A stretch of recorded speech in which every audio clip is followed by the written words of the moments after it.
Iki ni igihe cy'ingenzi ku makipe akomeye hano mu Rwanda. APR FC yamaze kugaragaza ko yiteguye shampiyona ku kigero cy'100%.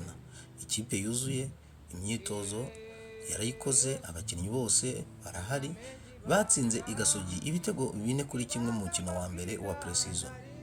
Naho Rayon Sport mukeba wayo iracyari mu rugendo rwo gushakisha ibisubizo no gukomeza kubaka ikipe. Nubwo yatsinze Miroplast ibitego 3-0, haracyari byinshi byo kunoza. Rayon Sport igeze kuri 75% mu myiteguro yayo. Ese biratanga ishusho y'uko shampiyona ishobora kugenda? Ese APR iracyari ikipe itajya ikinishwa n'amakipe yose? Rayon Sport izashobora guhuza abakinnyi bashya n'abasanzwe mu gihe gikwiriye? Ibi byose turabisesengura mu buryo bwimbitse, turebe hamwe imbaraga, intege nke ndetse n'icyerekezo cy'amakipe yombi. Turaza kurebera hamwe kandi uburyo abakinnyi bashyashya ayo makipe yombi yaguze bagiye bitwara, ndetse n'ibyo bategerejweho n'abafana mu rwego rwo kureba shampiyona izatangira, ndetse no kureba amarushanwa mpuzamahanga. Tugume hamwe kugeza ku musozo w'iki kiganiro kugira ngo dukomeze kuryoherwa n'ibiganiro by'Utundi Sport TV. Njye mwumva ni Frank Sabe, nk'uko nari maze kubibabwira rero ni ku Tundi Sport TV.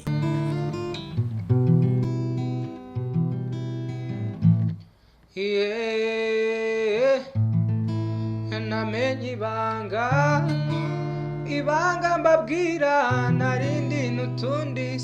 Tubahaye ikaze rero mwe mwese aho muherereye hose, inshuti zacu, kandi mwe mukomeje kudutega amatwi kuva ku ntangiriro y'iki kiganiro ndetse kugeza ku musozo wacyo. Twizera ko mumerewe neza aho muri hose, nabyo muri gukora byose tubifuriza kubigiramo umugisha. Turasuhuza cyane abantu baduteza amatwi bari mu majyepfo, abari mu majyaruguru, iburasirazuba, mwese turabasuhuje, ndetse no mu mujyi wa Kigali turasuhuza abari Bwota, Masimbi, dusuhuza cyane abantu bumva ururimi rw'ikinyarwanda, ndetse tunifuriza abantu mwese kugenda mugubwa neza. Abakunzi b'umupira muri rusange namwe tubifuriza gukomeza kugira ibihe byiza. Abari mu kazi kagiye gatandukanye, hari abamotari bari gutwara abantu, abashoferi, abari mu kazi gatandukanye, abafundise, abantu mwese muri kugenda mudukurikiranya akazi mwaba muri gukora kose, twizere ko mumerewe neza kandi karibu noge kandi bize kubagirira umusaruro. Rero muri iki kiganiro nk'uko twari tumaze kubivuga, turabagezaho ibintu bijyanye n'imyiteguro y'amakipe akomeye hano mu Rwanda. Turahera ku ikipe ya APR FC, turebe ese iyi kipe yo yiyubatse bingana iki, ibyayo bigeze hehe. Rero muri ekipe ya APR FC hari byinshi biri kugenda bitegurwa muri ino ekipe. Nyuma y'uko ikinye umukino wayo wa mbere wayihuje n'ikipe ya Gasogi United, APR FC ikaza gutsinda ibitego 4-1. Rero iyi ekipe turaza kubabwira, reka tubabwire abakinnyi babanje mu kibuga. Mu izamu harimo Pierre, kabiri hari Ombolenga, gatatu hari Claude, naho Yunusu na Clement bari nabo aho hafi. Pasi akina kuri gatandatu, Ruboneka 8, Memer Dao yari ku 10, Watara na Barafinda nabo bari aho, naho rutahizamu yari William nk'uko bimenyereye. Rero iyi ekipe ya APR FC mu by'ukuri urebye niyo ekipe izagenda yifashishwa mu mikino izakina y'umwaka w'ibihumbi 2025-2026. Wenda ahantu hashobora kuzagenda hajyamo izindi remana ahantu hamwe na hamwe, ariko urebye iyi niyo ekipe ya mbere 11 ba APR FC. Rero uyu mukino uko wagenze turaza kureba ni abahe bakinnyi bigaragaje cyane muri uno mukino. Uyu mukino rero twavuga ko Memer Dao ariwe mukinnyi waba yarakoze utuntu twinshi cyane mu kibuga, ndetse akagaragaza n'impano idasanzwe. Akaba ari umukinnyi wihuta, ndetse akaba ariwe mukinnyi wabonaga ku icumi rwose, ariwe mukinnyi wanima ino ekipe ya APRFC. Akaba rero ari umukinnyi mwiza uguma ku mwanya we, kandi akaba ari umukinnyi muri make wagendaga agerageza gutera ibijyanye n'amasantere ndetse n'ibintu byafashaga ekipe ya APRFC mu busatirizi bwayo. Undi rero twababwira ni William, nawe ni umwataka mwiza uguma ku mwanya we neza cyane.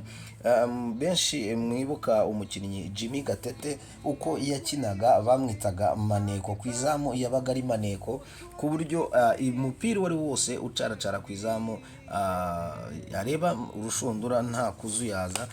Rero uyu mukinnyi abenshi abibutsa Gatete Jimmy wa kera, yari afite ubumenyi bw'izamu, afite controle y'umukino. Rero undi nanone ugize ikintu agaragaza ni Ombolenga, niwe twagenda nanone tuvugaho, kuko uyu Fitina yagaragaje ko yafatishije mu ikipe ya APRFC. wabonaga ko ari umukinnyi nawe uri gukina yifitiye icyizere, kandi ari umukinnyi mu by'ukuri utasimburwa uko bishatse mu ikipe ya APRFC. Si ibyo gusa rero, kuko mu ekipe ya APRFC iri gutegura ama-pre-season akomeye cyane, ndetse ibintu byayo byose urabona ko iyi kipe yagerageje kugenda ibishyira ku murongo.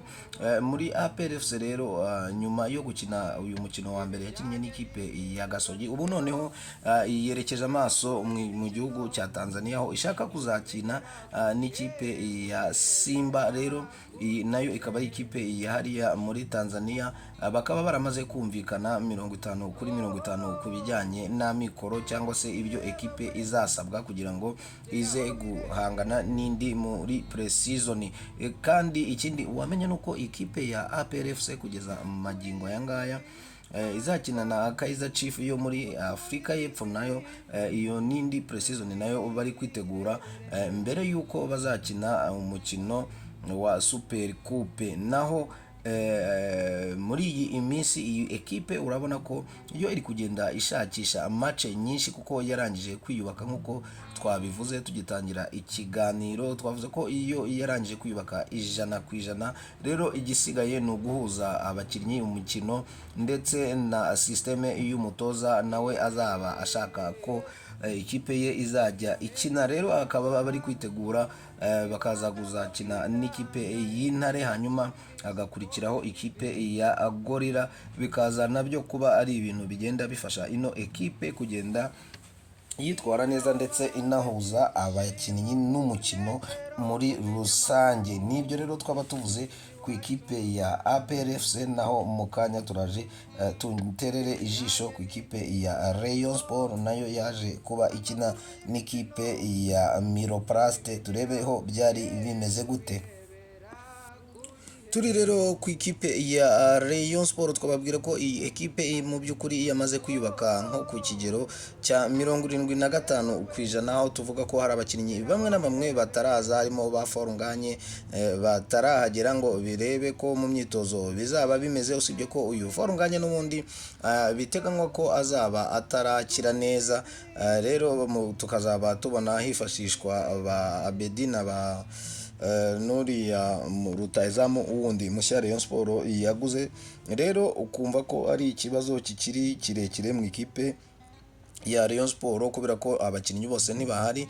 Ikindi hari abakinnyi bari gutegerejwe kuza kuba basinyishwa, hari ba Abedi nanone w'umurundi utarasinya, ndetse na Sid Sare. Abo bose bategerejwe kuba basinya uyu munsi. Ikindi wamenya nuko mu myitozo nka Sid Sare we ashobora gukina, cyangwa se hari undi mukinnyi nanone ukomoka mu gihugu cya Gabon, ko mu kiganiro cyacu gishize twababwiye ko yateze indege akaba yageze rero i Kigali. ubu tuvugana magingo aya ngaya ari kuri hoteli, aho ari kumwe n'abandi bakinnyi ba Shadrack na ya Abonga. Rero akaba ari buze kugaragara mu myitozo uyu munsi kuri no tariki ya 21 z'ukwezi kwa 7 2025. byaba rero ari ibikunda nawe akaza kuba atereka umukono ku masezerano. Ikindi wamenya nuko mu ikipe ya Rayon Sport nayo igifite byinshi cyane nk'uko twabivugaga, nko ku muzamu Kuyate nawe aracyafite byinshi byo gukora, kuko nk'uko mubizi hari ibyavuzwe ngo uyu muzamu ntashoboye, ntagize gute, hanyuma umutoza Lotfi akavuga ko nta muntu ujajinga umuntu atarakina na match n'imwe. Gusa kuri match twabonye ari umuzamu ugerageza gufata noneho imipira, kandi ntabwo yagendaga ayiruka nk'uko mu myitozo byabaga bimeze. Urabona ko mu by'ukuri icyizere kiracyahari ko Kuyate kiri umuzamu wa Rayon Sport, kandi azagerageza kwitwara neza mu mikino izagenda ikurikiraho, bitewe n'uko umutoza mu by'ukuri Lotfi ntabwo arafata gahunda ihamye mu ikipe ya Rayon Sport. Aracyari mu kureba abakinnyi, aracyari mu igerageza, abakinnyi benshi bakiri mu igeragezwa.